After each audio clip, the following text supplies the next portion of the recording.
प्रणाम दर्शकों। Skills investors must know series के पिछले वीडियो में हमने समझा कि स्टॉक मार्केट में इन्वेस्टमेंट करते समय रिस्क मैनेजमेंट कैसे करें। इसी सीरीज को आगे बढ़ाते हुए हम आ गए हैं एक और नए वीडियो के साथ। तो आइए समझते हैं अगला टॉपिक यानी एसेट एलोकेशन के बारे में। एसेट एलोकेशन किसी भी इन्वेस्टमेंट स्ट्रेटजी का इंपॉर्टेंट कंपोनेंट है। इसमें रिस्क मैनेजमेंट करते हुए रिटर्न को ऑप्टिमाइज करने के लिए स्टॉक, बॉन्ड्स, रियल एस्टेट और कैश जैसे डिफरेंट एसेट्स में इन्वेस्टमेंट को बांटना शामिल है। एसेट एलोकेशन कई कारणों की वजह से महत्वपूर्ण है, जिनमें से कुछ की चर्चा यहां हम करेंगे। तो पहला है risk management. Different asset classes में इन्वेस्ट में डाइवर्सिटी लाने से पोर्टफोलियो में टोटल रिस्क को कम करने में मदद मिलती है। अलग अलग एसेट्स अलग अलग मार्केट कंडीशंस के तहत अलग अलग परफॉर्म करती हैं। उदाहरण के लिए ज्यादातर देखा गया है जब शेयर्स में गिरावट आती है तो बॉन्ड्स स्थिरता प्रदान करते हैं। इस प्रकार पोर्टफोलियो के टोटल परफॉर्मेंस को बैलेंस किया जा सकता है।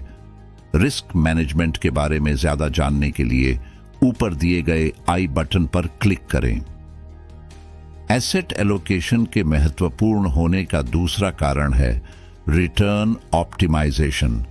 स्ट्रेटेजिकली एसेट्स का एलोकेशन करके इन्वेस्टर्स चाहें तो अपने रिटर्न को बढ़ा सकते हैं।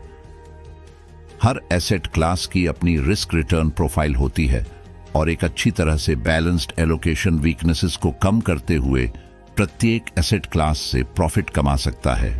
एसेट एलोकेशन के महत्वपूर्ण होने का तीसरा कारण है अलाइनमेंट विद गोल्स।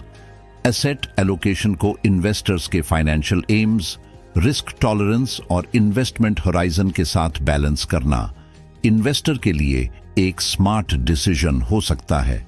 उदाहरण के लिए लॉन्ग टर्म इन्वेस्टमेंट वाला एक व्यक्ति अपने पोर्टफोलियो का बड़ा हिस्सा स्टॉक्स जैसी हाई रिस्क हाई रिटर्न वाले एसेट्स के लिए एलोकेट कर सकता है, जबकि अपने जॉब से रिटायर्ड एक व्यक्ति ट्रेडिशनल एसेट में इन्वेस्टमेंट करना चाहेगा, क्योंकि भले ही स्टॉक्स के मुकाबले ट्रेडिशनल एसेट में रिटर्न कम हो लेकिन रिस्क भी कम होता है।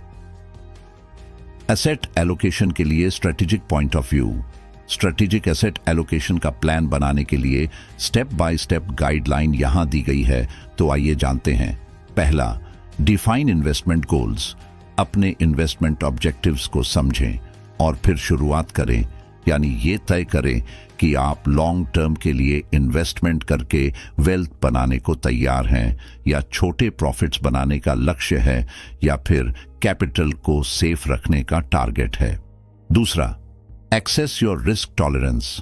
आपकी उम्र, आपकी फाइनेंशियल रिस्पॉन्सिबिलिटी और मार्केट के उतार चढ़ाव के दौरान आपका बिहेवियर जैसे कारकों पर विचार करके अपनी रिस्क टॉलरेंस को समझने की कोशिश करें, क्योंकि ये आपके पोर्टफोलियो में एसेट्स के चुनाव को प्रभावित करेगा। तीसरा, डाइवर्सिफिकेशन। रिस्क को कम करने के लिए अपने इन्वेस्टमेंट को डिफरेंट एसेट्स में बांटिए। स्टॉक्स, बॉन्ड्स, रियल एस्टेट्स और कैश में थोड़े थोड़े पैसों को इन्वेस्ट करने का एम रखें।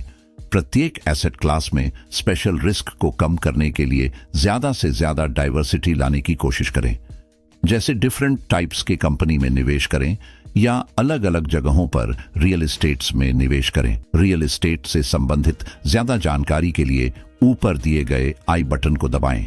चौथा, रेगुलर एनालिसिस एंड रीबैलेंस। अपने पोर्टफोलियो की नियमित रूप से एनालिसिस करें और एम ओरिएंटेड एसेट एलोकेशन को बनाए रखने के लिए आवश्यकता अनुसार इसे रीबैलेंस करते रहें। रीबैलेंस का मतलब है जरूरत के अनुसार अपने इन्वेस्टमेंट को सेल करना या कोई नया इन्वेस्टमेंट करना। पांचवा, observe the market conditions. World और नेशनल इकोनॉमी और मार्केट कंडीशंस के प्रति जागरूक रहें, क्योंकि इसमें हुए किसी भी बदलाव का आपके इन्वेस्टेड कैपिटल पर काफी असर हो सकता है। सही अपॉर्चुनिटीज का लाभ उठाने या रिस्क को कम करने के लिए ये जरूरी है।